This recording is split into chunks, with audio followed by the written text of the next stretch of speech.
আল্লাহর নবী বলেন সিত্তুনা লিত্তাইফিন, 120টা রহমতের মধ্য থেকে আল্লাহর ঘরে যারা তোয়াফ করে 60টা রহমত আল্লাহ তোয়াফকারীদের উপর অবতীর্ণ করেন। বলেন সুবহানাল্লাহ। যারা আল্লাহর ঘর তোয়াফ করতেছে, আল্লাহর ঘর যারা চক্কর দিতেছে, 7 চক্করে একটা তোয়াফ হয়, প্রতিনিয়ত আল্লাহর ঘরের উপরে 120টা রহমত নাজিল হয়। আল্লাহর নবী বলেন যারা আল্লাহর ঘরের মোহাব্বত অন্তরে নিয়ে তোয়াফ করতেছে, এই তোয়াফকারীদের উপর আল্লাহ 60টা রহমত নাজিল করে দেন। সুবহান।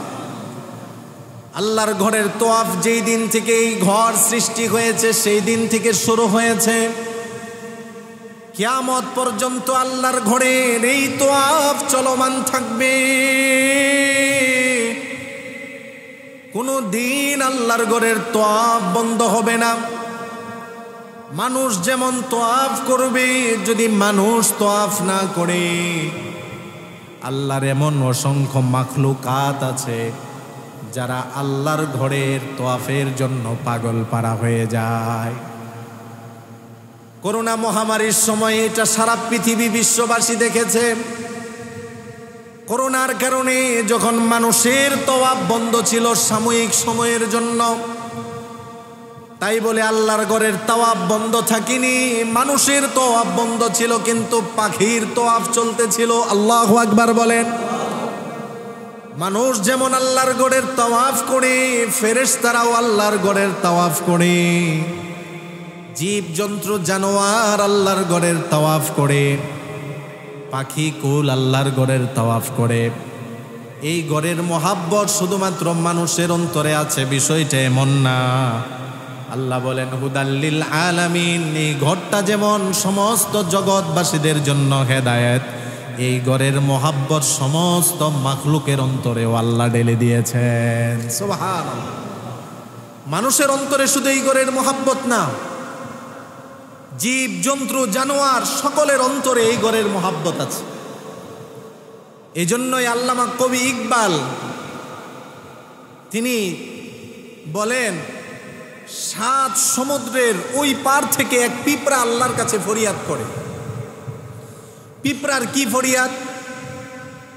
7 সমুদ্রের পার থেকে পিঁপড়া আল্লাহর কাছে ফরিয়াদ করে বলে, আল্লামা ইকবাল বলেন साहिल से लगा दे मेरे इश्कों का सफीना, या रब मुझे दिखा दे मक्का व मदीना। साहिल से लगा दे मेरे इश्कों का सफीना, या रब मुझे दिखा दे मक्का व मदीना। আল্লামা ইকবাল বলেন 7 সমুদ্রের পার থেকে পিঁপড়া আল্লাহর কাছে ফরিয়াদ করে বলে, আল্লাহ মক্কা মদিনা আপনি আমাকে দেখিয়ে দেন। এই যে অন্তরে একটা মায়া নিয়ে, মোহাব্বত আর ভালোবাসা নিয়ে পিঁপড়া আল্লাহর কাছে দোয়া করেছে, ওই পিঁপড়াকে 7 সমুদ্রের পার থেকে নেওয়ার জন্য আল্লাহ একটা কবুতরকে পাঠিয়ে দিয়েছেন। সুবহান। একটা পিঁপড়ার অন্তরে আল্লাহর ঘরের মোহাব্বত আছে, সে আল্লাহর ঘরের মোহাব্বতে আল্লাহর কাছে এভাবে ফরিয়াদ করে যে আল্লাহ আপনি আমাকে আপনার মক্কা মদিনা দেখিয়ে দেন, আপনার ঘর আপনি আমাকে দেখিয়ে দেন। আল্লাহ তার মোহাব্বতকে কবুল করে কবুতরকে আদেশ করেছে, যাও তাকে নিয়ে আস। 7 সমুদ্র পার থেকে কবুতর গিয়ে ওই পিঁপড়াকে তার পায়ের মধ্যে করে নিয়ে এসে বাইতুল্লাহ ছেড়ে দেয়। সেই পিঁপড়া বাইতুল্লাহর তোয়াফ করে। আল্লাহু আকবার। এজন্য এই মোহাব্বত শুধুমাত্র মানুষের অন্তরে না, এই মোহাব্বত সমস্ত মাখলুকের অন্তরে। এই মোহাব্বত নিয়ে যখন আল্লাহর প্রিয়ারা বান্দারা আল্লাহর ঘরে চলে যায়, অনেক বছর আল্লাহর প্রিয়ারা বান্দারা বিভিন্ন পৃথিবীর প্রান্তে থেকে কাবার দিকে ফিরে শুধু নামাজ আদায় করে, 20 বছর, 30 বছর, 40 বছর, 50 বছর পর্যন্ত কাবার দিকে ফিরে যখন নামাজ আদায় করে, ওই আল্লাহর বান্দা যখন কাবাকে সরাসরি প্রথম দেখতে পায়, কাবার গালো গিলাফটা যখন তার চোখের মধ্যে ভেসে ওঠে, তখন তার মনটা আবেগে আপ্লুত হয়ে যায়। জোরে চিৎকার করে আবেগে বান্দা কান্না করতে থাকে। প্রথম কাবার দৃষ্টিটা যখন তার চোখে, কাবা যখন পড়ে যায়, তখন তার মনের অনুভূতিটা অন্যরকম থাকে। এ কারণে পাওয়া যায় হাদিস দ্বারা প্রমাণিত, সর্বপ্রথম কোনো বান্দা যখন কাবার প্রতি দৃষ্টি পড়বে, প্রথম যে দোয়াটা করবে, কাবার প্রতি দৃষ্টি পড়ার সাথে সাথে সেই দোয়া যিনি কবুল করবেন তিনি কে? এই মন, এটা আবেগ হয়ে যায়। মনের এই আবেগ যারা না দেখে তারা বুঝতে পারে না। 30 বছর, 20 বছর, 40, 50 বছর কাবার দিকে ফিরে নামাজ পড়েছি, কাবা তো দেখি নাই। সর্বপ্রথম যখন কাবার দিকে দৃষ্টিটা পড়ে যায়, তখন একটা অন্যরকম অনুভূতি, অন্যরকম একটা অবস্থা তৈরি হয়। আর কাবা দৃষ্টি পড়ার সাথে সাথে বান্দা প্রথম যে দোয়াটা করবে, সেই দোয়া আল্লাহ কবুল করে নেয়। কি দোয়া করব ভাবতেছি, কাবা তো চোখে পড়বে, ভাবতেছি কি দোয়া করব, কারণ কাবা চোখে পড়ার সাথে সাথেই তো আল্লাহ একটা দোয়া করলে সেই দোয়া কবুল করবে। কি দোয়া করব, কি দোয়া করব, দোয়া তো অনেক, কি দোয়া করব? জেহনের মধ্যে আসলো যে এমন একটা দোয়া করি যে দোয়ার মধ্যে সব আছে। গেলাম, হেরেমের কাছাকাছি গেলাম, যখন বুঝতেছি কাবা চোখে পড়বে, চোখটা বন্ধ করে আস্তে আস্তে যাচ্ছি যে দেখব তো অল্প যেন না পড়ে, পুরাটা কাবার ছবি যেন চোখে পড়ে। চোখ খুলি না ইচ্ছা করেও, কেমন জানি শরীরটা একটা কম্পন শুরু হয়ে গেছে, শরীরের লোমগুলো, পশমগুলো দাঁড়িয়ে গেছে। কাবার দিকে প্রথম দৃষ্টিটা পড়েছে, কি দোয়া করব? আল্লাহর কাছে এই দোয়াটাই করলাম। আল্লাহ যত দোয়া করেছি অতীতে, যত দোয়া ভবিষ্যতে করব, সব দোয়া আপনি কবুল করেন। কয়টা চাইব? একটা, দুইটা, তিনটা, কত কিছুই তো চাওয়ার আছে আমাদের।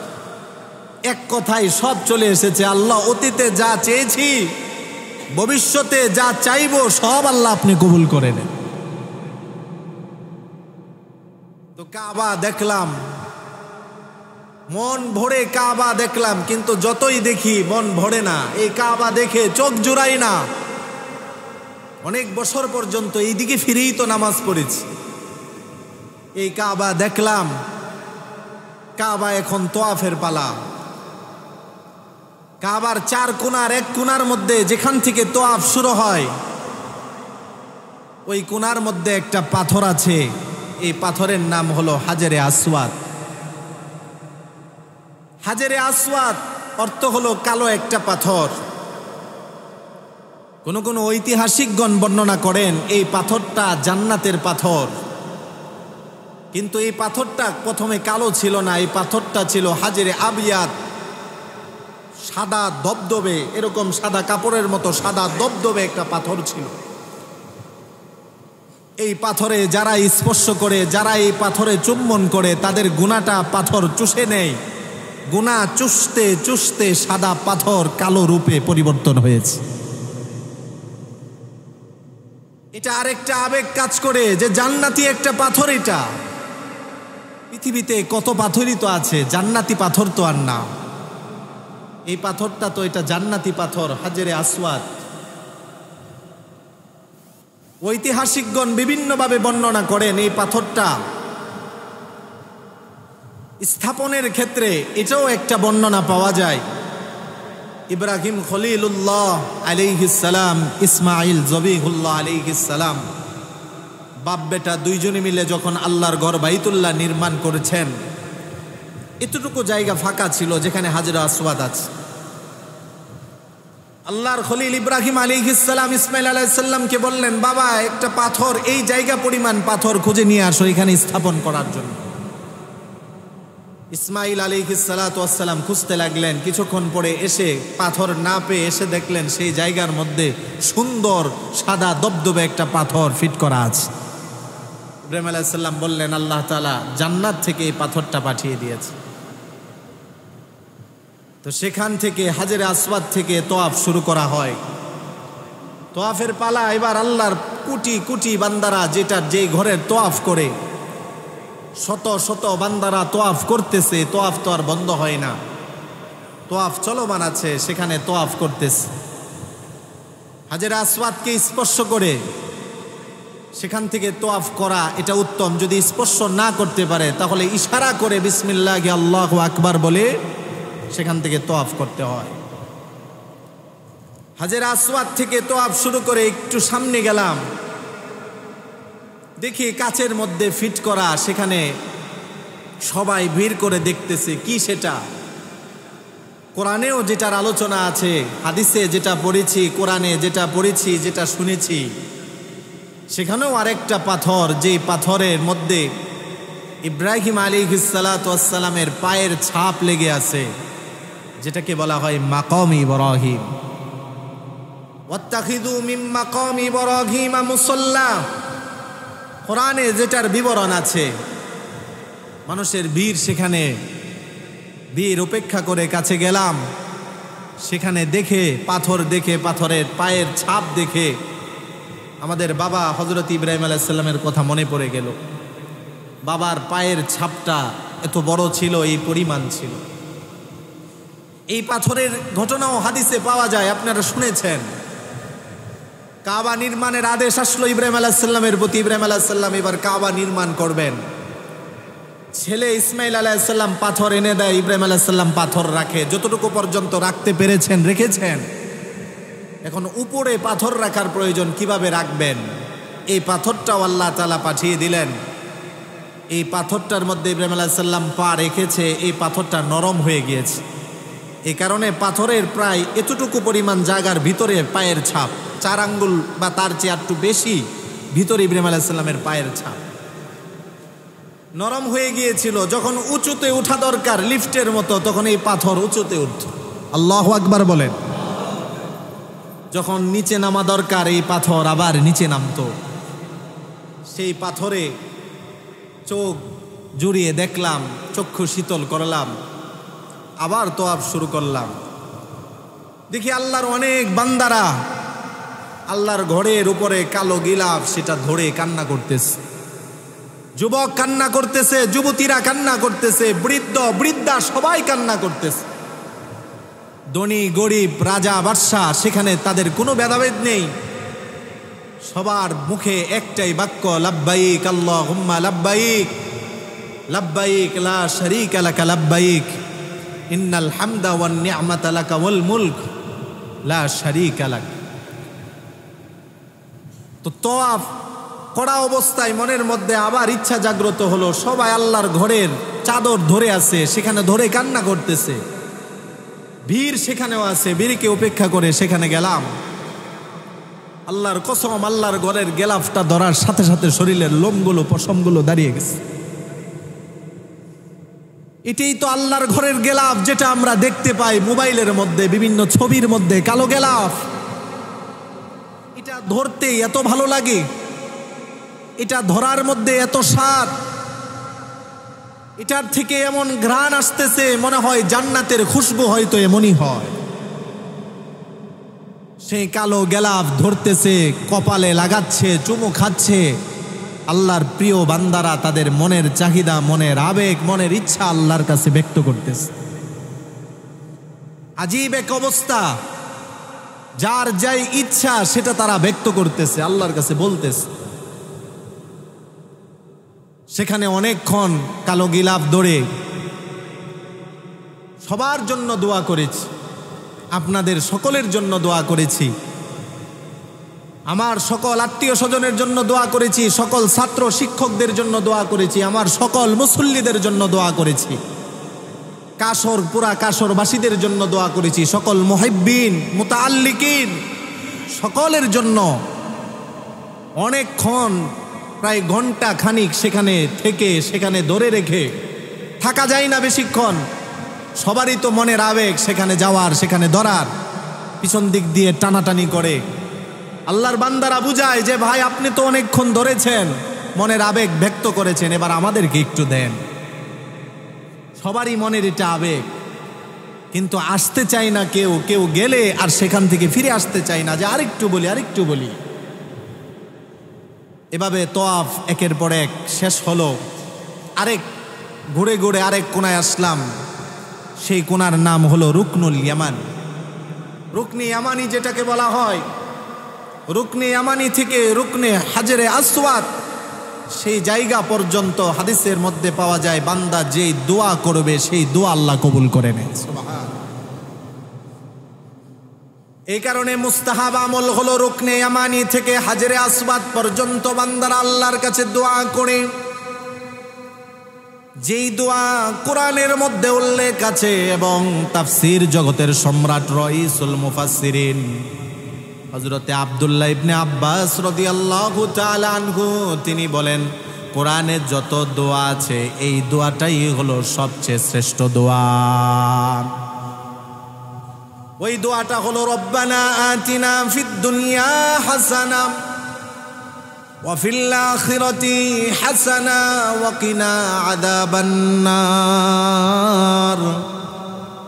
রুকনে ইয়ামানি থেকে হাজরে আসওয়াদ কোনা পর্যন্ত আল্লাহর বান্দারা সবাই দোয়া পড়তেছে, আল্লাহ আপনি আমাদেরকে দুনিয়ার মধ্যে কল্যাণ দান করেন, আল্লাহ আপনি আমাদেরকে আখিরাতেও কল্যাণ দান করেন, ওয়াকিনা আযাবান নার, এবং জাহান্নাম থেকে আল্লাহ আপনি আমাদেরকে নাজাত দান করেন। এভাবে রুকনে ইয়ামানি থেকে রুকনে হাজরে আসওয়াদ পর্যন্ত এই দোয়াটা পড়ে। এরপরে যে যার মতো অন্য অন্য দোয়া অন্য অন্য আমল করে। এভাবে 7টা চক্করে একটা তওয়াফ হলো। কিন্তু চেষ্টা করেছি যে প্রত্যেকটা চক্করেই যেন আল্লাহর ঘরকে ছুঁইতে পারি, কাবার গেলাফকে যেন ধরতে পারি। চেষ্টা ছিল এটা, এই জন্য লম্বা একটা সময় নিয়ে তওয়াফ সম্পূর্ণ হলো। তওয়াফের পরে উমরার আমল হলো মাকাম ইব্রাহিম, যেটা দেখেছিলাম হযরত ইব্রাহিম আলাইহিস সালামের পায়ের ছাপ যে পাথরে লেগে আছে, এটাকে সামনে রেখে 2 রাকাত নামাজ পড়া। হাদিসের মধ্যে আসছে যে ব্যক্তি মাকাম ইব্রাহিমকে সামনে রেখে 2 রাকাত নামাজ পড়লো, মূল্যবান দামি একটা গোলাম আজাদের সওয়াব আল্লাহ তার আমলনামায় দান করে দিল। সুবহানাল্লাহ। মূল্যবান গোলাম আজাদের সওয়াব তার আমলনামায় দান করেছে। কিন্তু সেখানে তো নামাজ পড়া যায় না, খুব কষ্ট সেখানে নামাজ পড়া। মানুষের তওয়াফ চলমান, আর পুলিশও সেখানে দাঁড়িয়ে আছে, নামাজ পড়তে দেয় না। কেননা নামাজ পড়তে গেলে তওয়াফ বন্ধ হয়ে যাবে। তওয়াফরত অবস্থায় এখানে নামাজ পড়তে গেলে যে নামাজ পড়বে তার শরীরে মানুষের পা পড়বে, ব্যথা পাওয়ার সম্ভাবনা আছে। তারপরেও অনেক চেষ্টা করে, পুলিশকে উপেক্ষা করেও মন তো মানে না, দূরেও পড়া যায়। যদি কাছে না পড়া যায়, হাজের মাকাম ইব্রাহিমকে সামনে রেখে যদি না পড়া যায়, তাহলে আল্লাহর ঘরের যে কোনো জায়গায় ঘরকে সামনে রেখে পড়লেই হয়ে যাবে। তবে মনের একটা আবেগ যে না, মাকাম ইব্রাহিমকে সামনে নিয়ে পড়ব। দেখেছি পুলিশ একটু অন্য মনস্ক, একটু অন্য দিকে গেছে, নামাজের নিয়ত করে দাঁড়িয়ে গেছে। 1 রাকাত পড়া শেষ, 2য় রাকাতে পুলিশ এসে নামাজরত অবস্থায় টানাটানি শুরু করে দিচ্ছে। নামাজরত অবস্থায় টেনে একটু দূরে নিয়ে রেখেছে, আমি নামাজই পড়তেছি। আমার ইচ্ছা হলো যে মাকামে ইব্রাহিমকে সামনে নিয়ে নামাজটা পড়ব। দূরে নামাজ পড়লেও হয়ে যাবে, সমস্যা নেই, এটা আমার ইচ্ছা। 1 রাকাত সামনে পড়েছি, 2য় রাকাতে পুলিশ দেখার সাথে সাথেই টেনে দূরে নিয়ে গেছে। নামাজ সম্পূর্ণ করলাম। নামাজ সম্পূর্ণ করে সেখানে আল্লাহর পিয়ারা বান্দারা দোয়া করে, এই দোয়ার আল্লাহ কবুল করেন, এটাও দোয়া কবুলের একটা জায়গা। সেখান থেকে তওয়াফ শেষ করে এখনো পর্যন্ত জমজমের পানি কিন্তু পান করিনি, শুধু শুনেছি। জমজমের পানির কথা হাদিসে পড়েছি, ইতিহাস জেনেছি, কিন্তু এখনো পর্যন্ত জমজমের পানি পান করিনি। তওয়াফ করার পরে, নামাজ আদায়ের পরে জমজমের পানি পান করা, এটাও একটা মুস্তাহাব আমল। জমজমের ব্যাপারে আল্লাহর রাসূল বলেন, ইন্নাহা মুবারাকা, এই জমজমের পানিটা এটা বরকতময় একটা পানি। জুড়ে বলেন সুবহানাল্লাহ। আল্লাহর নবী বলেন ওয়া তুআমু তুমাতিন, পৃথিবীর অন্য সকল পানি পান করার দ্বারা মানুষের তৃষ্ণা নিবারণ হবে, কিন্তু ক্ষুধা নিবারণ হয় না। জমজমের পানি পান করার দ্বারা তৃষ্ণাও নিবারণ হয়, ক্ষুধাও যিনি নিবারণ করিয়ে দেন তিনি কে? নবীজি জমজমের ব্যাপারে, জমজমের পানি মায়ে জমজমের ব্যাপারে বলেন তুআমু তুমাতিন, এটা খাদ্য, এটা মানুষের ক্ষুধাও নিবারণ করে। ওয়া শিফাউ সুকুমিন, এবং মানুষের রোগ থেকে আল্লাহ তাআলা এই পানির দ্বারা মানুষকে আরোগ্য দান করেন। হাদিসের মধ্যে আসছে মাউ জামজাম লিমা শুরিবা লাহু, জমজমের পানি যেই নিয়তে বান্দা পান করবে আল্লাহ তাআলা বান্দার ওই নিয়তকে পুরা করে দেয়। সুবহানাল্লাহ। একটা অন্যরকম আবেগ নিয়ে, অনেক ইচ্ছা নিয়ে ছুটতে লাগলাম যে সাফা মারওয়া সাই করব, এবং সাফা মারওয়া সাই করার আগে জমজমের পানি পান করব। আপনারা যারা বাইতুল্লাহ গিয়েছেন দেখেছেন জায়গায় জায়গায় জমজমের পানির ব্যবস্থা করা আছে, কোনো কমতি নেই।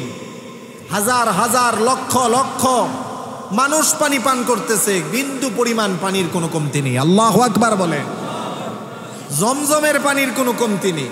এমনি সাধারণ পানির কমতি আছে, অল্প একটু পানি ছোট্ট একটা বোতল কিনতে গেলেও অনেক টাকা দিয়ে কিনা লাগে, কিন্তু জমজমের পানির কোনো কমতি নেই। মসজিদে হেরামের বিভিন্ন জায়গার মধ্যে সেই পানির ব্যবস্থা করা আছে। পানির মধ্যে দুই ধরনের পানি, কোল্ড মানে ঠান্ডা পানি, লেখা আছে মায়ে মোবাররত, আরেকটার মধ্যে লেখা আছে মা গায়রে মোবাররত, ঠান্ডা, আরেকটা হলো সাধারণ ঠান্ডা না। কিন্তু আশ্চর্যের বিষয়, আমার ঠান্ডার সমস্যা, এজমার সমস্যা, আমি ফ্রিজের পানি বা ঠান্ডা জাতীয় কিছু খেলে আমার ঠান্ডা লেগে যায়, হাঁচি আসে, এটা আমার নিয়মিত হয় প্রায় সময়। কিন্তু সাধারণ পানি বা গরম পানি যেটা ঠান্ডা না, সেটা পান করার দ্বারা গরমের মধ্যে তো আর তৃষ্ণা নিবারণ হয় না। যতদিন ছিলাম আমি ঠান্ডা পানি পান করেছি, কেননা আমার বিশ্বাস ছিল রাসূল এই পানিকে বলেছেন বরকতময় পানি, এই পানি পান করার দ্বারা রোগ ভালো হয়, এটা পান করার দ্বারা তো রোগ হতে পারে না। কিন্তু আমি প্রমাণ পেয়েছি যে যেই ফ্রিজের পানি বা সাধারণ ঠান্ডা পানি খেলে আমার ঠান্ডা লেগে যায়, যতদিন ছিলাম আমি নরমাল পানি খাই নাই। মসজিদে থাকা অবস্থা যান হজরতে হাজেরা আলাইহিস সালাতু ওয়াস সালাম দৌড়াদৌড়ি করেছিলেন একটু পানির তালাশ। তো সেই পাহাড়ের সামনে গিয়েও বাইতুল্লাহকে দেখা যায়, সেখানে পাহাড়ের সামনে গিয়ে, সফার সামনে গিয়ে কোরআনের আয়াত ইন্নাস সাফা ওয়াল মারওয়াতা মিন শাআইরিল্লাহ ফামান হাজ্জাল বাইতা ওয়া ইতামারা ফালা জুনাহা আলাইহি আইয়াতাওয়াফা বিহিমা ওয়া মান তাতাওয়া খায়রান ফাইন্নাল্লাহা শাকিরুন আলিম। এই দোয়া পড়ে, এটা পড়ে সাফা থেকে মানুষ সাই শুরু করে। এখানে দোয়া কবুলের জায়গা, এখনো আল্লাহর বান্দারা কাবার দিকে ফিরে দোয়া করতেছে। সাফা থেকে সাই শুরু করলাম, কিছুটা সামনে যাওয়ার পরে সবুজ লাইট ফিটিং করা আছে এই জায়গা, এটা হলো পাহাড়ের নিচু জায়গা। এখন তো সুন্দর ব্যবস্থাপনা, চতুর্দিকে এসি লাগানো আছে, শীতল বাতাস, ঠান্ডা বাতাস আসতেছে। জায়গায় জায়গায় জমজমের পানি ফিট করা আছে, সেখান থেকে বান্দারা পানিও পান করতেছে। সাফা থেকে সাই করার পরে কিছুক্ষণ পরে যাওয়ার পরে যখন দেখলাম কষ্ট লাগতেছে, পানি পান করে এসেছি, কিছুটা সাই করার পরে যখন দেখলাম গলা আবার শুকিয়ে গেছে, মনে পড়ে গেল আম্মা জানের কথা। আহারে, এখন তো ঠান্ডার ব্যবস্থা, এসির ব্যবস্থা আছে, সুন্দর সমতল জায়গা করে দেওয়া হয়েছে, 4 তলা বিশিষ্ট, পানিরও ব্যবস্থা আছে। আমাদের একটু চলার কারণে, সাই করার কারণে গলা শুকিয়ে যাচ্ছে। তখন তো ছিল পাহাড়, মরুভূমি, গরম ছিল, পানিরও কোনো ব্যবস্থা ছিল না। পানি পান করে আমরা সাই করি, আর উনি পানির জন্য দৌড়াদৌড়ি করেছে। কত কষ্ট হয়েছে আম্মা জানের। একজন মহিলা সাফা থেকে মারওয়া পর্যন্ত দৌড়াদৌড়ি করেছেন, মারওয়া থেকে সাফা পর্যন্ত। যেই জায়গায় তিনি একটু বেশি দৌড় দিয়েছেন সেই জায়গায় সবুজ বাতি দেওয়া আছে, পাহাড় থেকে উপরে উঠে ছেলেকে দেখা যায়, সন্তানকে ইসমাইল আলাইহিস সালামকে। নিচে নামার পরে যখন দেখেন না, তখন মনের মধ্যে ভয়, কোনো জীবজন্তু জানোয়ারকে আক্রমণ করে কিনা, দৌড়ে একটু জোরে দৌড় দিয়েছিলেন। এটাও আল্লাহ তাআলা এত পছন্দ করেছেন যে পুরুষের জন্য ওই জায়গায় একটু দৌড়ানো এটাও একটা আমল। সুবহানাল্লাহ। ওই যে জায়গাটুকু তিনি একটু বেশি দৌড় দিয়েছেন, ওই জায়গার মধ্যে সবুজ দাগ দেওয়া আছে। সাফা থেকে মারওয়া এক সাই, আবার মারওয়া থেকে সাফা এক সাই, এভাবে 7টা সাই করতে হয়। আমরা তো বয়স এত বেশি না, শরীরে তো মোটামুটি শক্তি আছে, এসির মধ্যে থেকে পানি পান করে সাই শেষ করার পরেও শরীরটা দুর্বল ক্লান্ত হয়ে যা, পা ভেঙে নেয়। অথচ তিনি কত কষ্ট করেছেন। এটাই হলো আল্লাহর পরীক্ষা। আল্লাহর পিয়ারা বান্দারা বান্দিরা আল্লাহর পরীক্ষায় তারা কষ্ট করে উত্তীর্ণ হয়েছেন, আল্লাহ তাআলা তাদেরকে প্রতিদান দিয়ে দিয়েছেন। আল্লাহর বান্দির এই কাজে আল্লাহ তাআলা এত খুশি হয়েছেন, কিয়ামত পর্যন্ত যত মানুষ আসবে হজ উমরার জন্য এই সাইকে আল্লাহ তাআলা ওয়াজিব করে দিয়েছেন। সুবহানাল্লাহ। না হয় আপনার বিবেক বলবে এটা আবার কেমন আমল, এখান থেকে ওখানে যাওয়া, ওখান থেকে এখানে যাওয়া, আবার মাঝখানে একটু বেশি দৌড়াদৌড়ি করা। এটা আপনার বিবেকে ধরবে না, কিন্তু বিবেক এখানে কাজ করবে না। এটা আল্লাহ তাআলার মোহাব্বত, ভালোবাসা প্রকাশের একটা জায়গা। আল্লাহ তার বান্দিরটা পছন্দ করেছেন, এই জন্য কিয়ামত পর্যন্ত সকল বান্দা বান্দির জন্য এটা আল্লাহ তাআলা আবশ্যক করে দিয়েছে। এরপরেই সাফা মারওয়া সাই শেষ করে মাথা মুন্ডিয়ে উমরা সম্পূর্ণ করলাম। এক উমরা সম্পূর্ণ হয়েছে। এভাবে মক্কায় 7 দিন, কিছুটা কম, মানে 6 দিন, 6.5 দিন ছিলাম। আল্লাহ তাআলা আপনাদের দোয়ায়, আল্লাহর তৌফিকে 5টা উমরা সম্পূর্ণ করার তৌফিক দান করেছে। চেষ্টা করেছি, সময় যদি আরো পেতাম আরো করতাম। এটা আপনাদেরকে উৎসাহ দেওয়ার জন্য। যদি আল্লাহ কখনো কবুল করে, অনেকে মনে করে যে একটা উমরা হয়েছে তো শেষ, বাকি সময়গুলো এভাবেই কাটিয়ে দেয়। আমাদের সাথেও অনেকে ছিল, একটার বেশি করেনি। কিন্তু না, এই সময়টাকে নিয়ামত মনে করা, গনিমত মনে করা। মেকাত তো আছে, বিভিন্ন মেকাত আছে। তায়েফে যাবেন আপনি, তায়েফ থেকে সেখান থেকে এহরাম, মেকাতের জায়গা থেকে এহরাম পড়ে আসবেন। জেদ্দা যাবেন, সেখান থেকে আবার মেকাতের জায়গা থেকে এহরাম পড়ে আসবেন। অনেকে মসজিদে আয়েশা থেকে এহরাম পড়ে আসে, যদিও এটা নিয়ে কিছুটা একতলাফ আছে। তো ইচ্ছা থাকলে কিছুটা কষ্ট হবে, কিন্তু করা যায়, চেষ্টা করলে উপায় হয়। পরের দিন, কিছুদিন পরেই আমাদেরকে মুআল্লিম সাহেব বলতেছে যে কিছু জায়গা আমাদেরকে দেখাবে। যেই জায়গাগুলোর কথা হাদিসে পড়েছি, কোরআনে আছে, হাদিসে আছে। প্রথম গেলাম জাবালে সুর, এমন একটা পাহাড়, যে পাহাড়ের আলোচনা হাদিসে এসেছে, আমরা ইতিহাসে পড়েছি। নবী করিম সাল্লাল্লাহু আলাইহি ওয়াসাল্লাম মক্কা থেকে ভারাক্রান্ত হৃদয় নিয়ে, বুক বড়া কষ্ট নিয়ে যখন বের হয়ে পড়েছেন, হিজরতের উদ্দেশ্যে যখন মদিনায় যাচ্ছিলেন, সাথে ছিল হযরতে আবু বকর সিদ্দিক রাদিয়াল্লাহু তাআলা। তখন সর্বপ্রথম আল্লাহর রাসূল যে পাহাড়ে গিয়ে আশ্রয় নিয়েছিলেন, সেই পাহাড়ের নাম হলো জাবালে সুর। গেলাম, প্রচণ্ড রৌদ্র, তাকানো যায় না রৌদ্রের কারণে। পাহাড়ের দিকে তাকিয়ে অটোমেটিক চোখে পানি চলে আসলো। এখন তো কিছুটা রাস্তা তৈরি করে অন্যরকম পরিবেশ করা হয়েছে, তখন তো আর এরকম ছিল না। আহারে, এত উঁচু পাহাড়ে আমার নবী, আমাদের আবু বকর সিদ্দিক রাদিয়াল্লাহু তাআলা আনহু এত কষ্ট করে সেখানে গিয়েছেন। জাবালে সুর, সেখানে আশ্রয় নিয়েছিলেন। 3 দিন সেখানে অবস্থান করেছিলেন। ইতিহাসে পাওয়া যায় হযরতে আয়েশা রাদিয়াল্লাহু তাআলা আনহার বোন, আবু বকর সিদ্দিক রাদিয়াল্লাহু তাআলা আনহার মেয়ে, তিনি খাবার নিয়ে যেতেন। হযরতে আসমা ওনার নাম, আসমা বিনতে আবি বকর।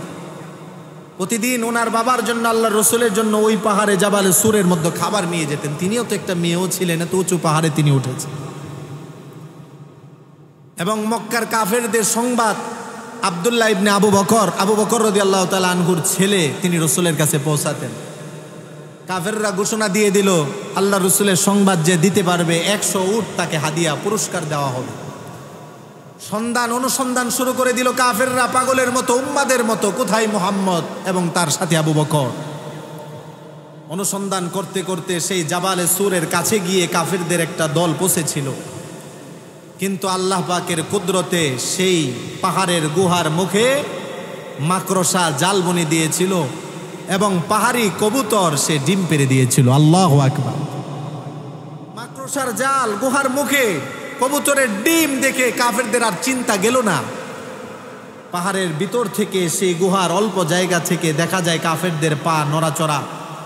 সিদ্দিক আকবর রাদিয়াল্লাহু তাআলা আনহু ভয় পেয়ে গিয়েছিলেন, ইয়া রাসূলুল্লাহ, ওই তো এসে পড়েছে, আমাদেরকে ধরে ফেলবে।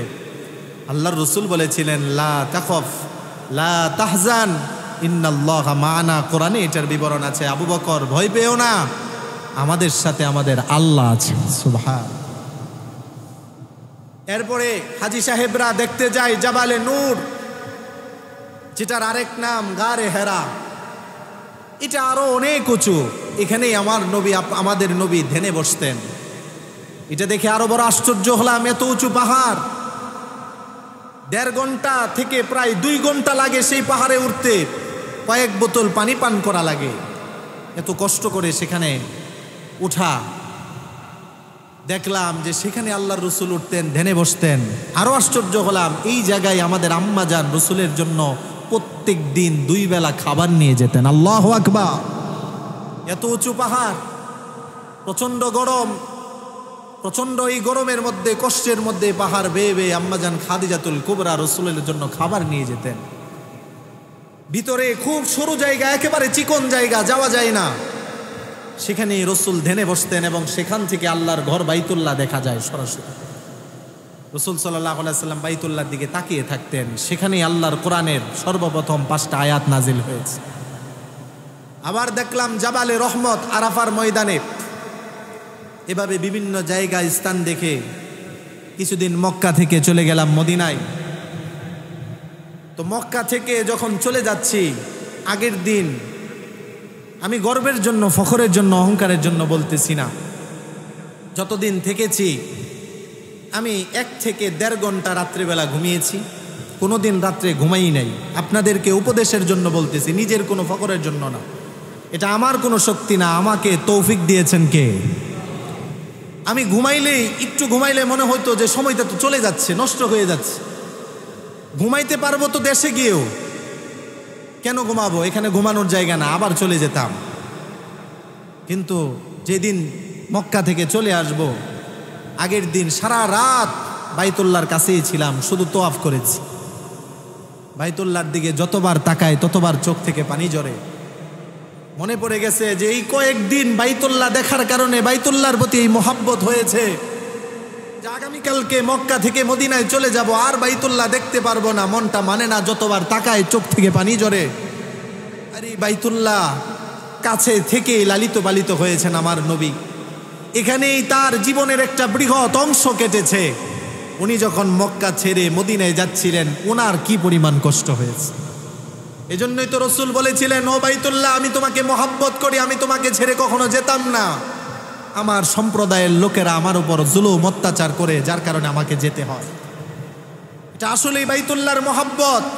যতবার তাকিয়েছি চোখ থেকে শুধু পানি ঝরে, আর দেখব না এই বাইতুল্লাহর দিকে ফিরে আর নামাজ পড়তে পারবো।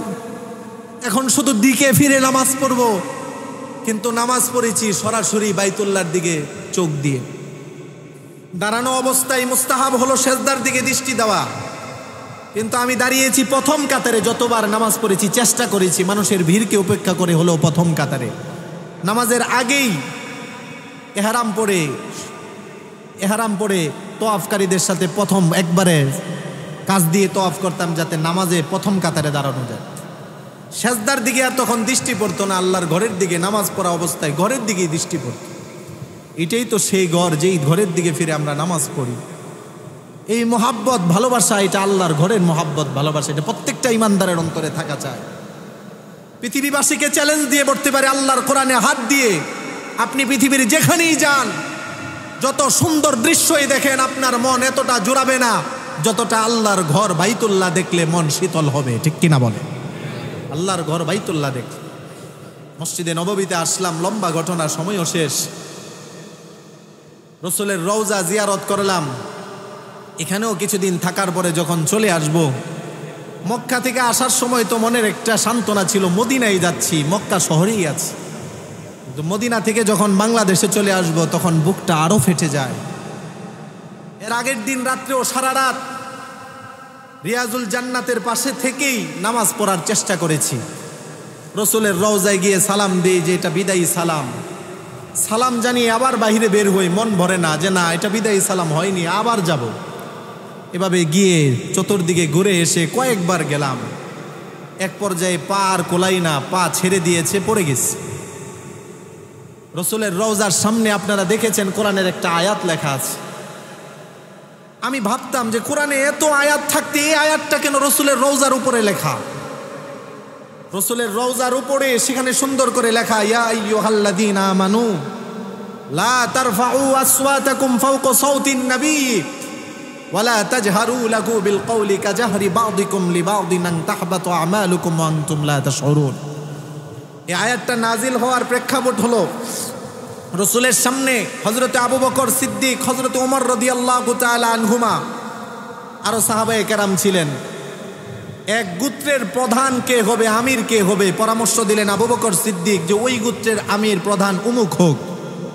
এরপরে আবু বকর সিদ্দিক এই পরামর্শ দেওয়ার পরে উমর রাদিয়াল্লাহু তাআলা আনহু বললেন না, উমুক না হয়ে উমুকে হোক। এবার আবু বকর উমর রাদিয়াল্লাহু তাআলা আনহুকে বললেন আপনি আমার কথার বিরোধিতা করলেন। উমর বললেন আমি বিরোধিতা কি করলাম, আপনার রায় আপনি দিয়েছেন, আমার রায় আমি দিলাম। দুইজন সাহাবী কথা বলতে গিয়ে ওনাদের কথার আওয়াজ একটু উঁচু হয়ে গিয়েছে, পাশে রসুল বসা, কোরআনের আয়াত নাজিল হয়ে গিয়েছে, সাবধান রসুলের সামনে তোমাদের আওয়াজ যেন উঁচু না হয়। রসুল আছে বসা, তোমাদের আওয়াজ রসুলের আওয়াজের সামনে উঁচু হলে এটা বেয়াদবি, আর এমন হলে তোমাদের জীবনের আমল বরবাদ হয়ে যাবে। এই আয়াত রসুলের রওজার উপরে লেখা। আমি ভাবতাম এই আয়াতটাই কেন লেখা, অন্য কোনো আয়াত লেখা থাকলো না। এটা বুঝতে পেরেছি সর্বশেষ যখন রসুলের রওজায় গেলাম সালাম জানাতে। এই আয়াতটা কেন লেখা, কোনো বান্দা, কোনো উম্মত যে রসুলের জীবনী পড়েছে, যে উম্মত রসুলের হাদিস পড়েছে, যে উম্মত রসুলের কথা শুনেছে, যে উম্মত রসুলের মুহাব্বত অন্তরে ধারণ করেছে, লালন করেছে, সেই উম্মত রসুলের রওজার সামনে গেলে তখন সে বুঝতে পারে এখানেই আমার রসুল, হায়াতুন নবী, জিন্দা নবী, এই জায়গায় আমাদের রসুল আছেন, এটাই রসুলের রওজা। তখন সেই উম্মত নিজেকে ধরে রাখতে পারে না। আমারও মন চেয়েছিল জুড়ে আবেগে চিৎকার করে বলি ইয়া রাসূলুল্লাহ আপনার গুনাহগার একজন উম্মত আমি এসেছি। মানুষ সহ্য করতে পারে না, উম্মত সহ্য করতে পারে না, উচ্চ আওয়াজে যেন কেউ ওইভাবে না বলে যে ইয়া রাসূলুল্লাহ আপনার গুনাহগার উম্মত এসেছে, ওগো নবী আপনার গুনাহগার উম্মত আপনার কাছে সর্বশেষ সালাম জানাতে এসেছে, এভাবে যেন চিৎকার না করতে পারে। এই কারণে আয়াত লেখা। রসুলের রওজার সামনে জীবদ্দশায় রসুলের সামনে চিৎকার করা যেমন বেয়াদবি, রওজার সামনে উচ্চ আওয়াজে কোনো কথা বলা যাবে না। তো কি বলবো, বয়ান আজকের জন্য এটাই, মনের আবেগ এগুলো ধরে রাখা যায় না। অনুরোধ করে বলবো আপনারা যারা গিয়েছেন আলহামদুলিল্লাহ ভাগ্যবান। তবে আমি জানি যে আমার মনের অবস্থা যেমন আপনারা যারা গিয়েছেন সবারই মনের অবস্থা এমন। এই কাবা দেখে, রসুলের রওজা দেখে আপনাদের মন কখনো পরিপূর্ণ তৃপ্তি হবে না, এটা দেখার পরে আরো দেখতেই মন চাইবে। এই জন্য একবার যাওয়ার পরে বারবার যেতে মন চায়। সবগুলো দোয়ার মধ্যে একটা দোয়া এটাও ছিল, আল্লাহ বারবার যেন আসতে পারি, বারবার যেন আসতে পারি। সবার জন্য দোয়া করেছি, যাদের নাম আমার জেহেনে আছে, আপনাদের, আমার মুহিব্বিন মুতাআল্লিকিন সবার নাম ধরে দোয়া করেছি। এত মুসল্লিদের মধ্যে সবার নাম তো আমি জানিও না, আর সবাই তো কোনোদিন আসেও না অনেকে দেখা করতে যে হুজুর আমি অমুক আপনার মুসল্লি। এই জন্য অনুরোধ করে বলবো, আমার তখন মনে হয়েছে আমার কিছু ছাত্রের কথা। শত শত ছাত্রের মধ্য থেকে সব ছাত্র তো আর সবসময় মোহাব্বত রাখে না, শত শত মুসল্লিদের মধ্যে সবাই তো আর সব সময় আসতে পারে না, হয়তো সময়ের ব্যস্ততার কারণে। কিন্তু যখনই সময় পাবেন আমিও চেষ্টা করবো আপনাদেরকে একটু মোহাব্বত দিতে, কথা বলতে, আলোচনা করতে। আপনাদেরও সুযোগ হলে আসবেন, একটু মোহাব্বত রাখবেন, কথা বলবেন, নামটা বলবেন, যাতে করে জীবনে যদি আবার সুযোগ হয় আবার যেতে পারি, আপনাদের নাম ধরে ধরে যেন দোয়া করতে পারি। তবে যাদের নাম আমার জেহেনে ছিল না সবার জন্য এই দোয়াই করেছি, আল্লাহ আপনি আমার সকল মুসল্লিদেরকে, আমার সকল মুহিব্বিন মুতাআল্লিদের কবুল করুন। সবার জন্য দোয়া করেছি যে আল্লাহ সবাইকে আল্লাহর ঘর বাইতুল্লাহর জন্য কবুল করুন। সকলে বলি আমিন।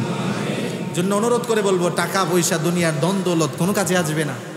গতকাল রাত্রে হঠাৎ করে মক্কা মদিনার ভিডিও দেখতে গিয়ে একটা ভিডিও চোখের সামনে আসলো, চেয়ারের মধ্যে এক লোক এভাবে লেখা আছে তো মরে গেছে, মৃত অবস্থায় চেয়ারে বসে আছে, তার ছেলে সামনে দাঁড়িয়ে তার থেকে টিপসই নিতেছে। ভিডিওর ফুটেজ দেখলাম, মৃত দেহ বাবার চেয়ারে এভাবে পড়ে আছে আর ছেলে টিপসই নিতেছে। কি লাভ হবে এই সম্পদ দিয়ে? যাদের সম্পদ আছে, সুযোগ আছে, তৌফিক আছে, যান বাইতুল্লাহ, দেখে আসেন আল্লাহর ঘর, যান মদিনায় রসুলের রওজা দেখে আসেন, মসজিদে নববী দেখে আসেন, জান্নাতের একটা টুকরা আছে রওজাতুম মিন রিয়াজিল জান্নাহ, সেখানে গিয়ে থেকে নিজের কলিজাকে ঠান্ডা করে আসেন। আল্লাহ আমাদের সকলকে তৌফিক দান করুক, সকলে বলি আমিন। ওয়া আখিরু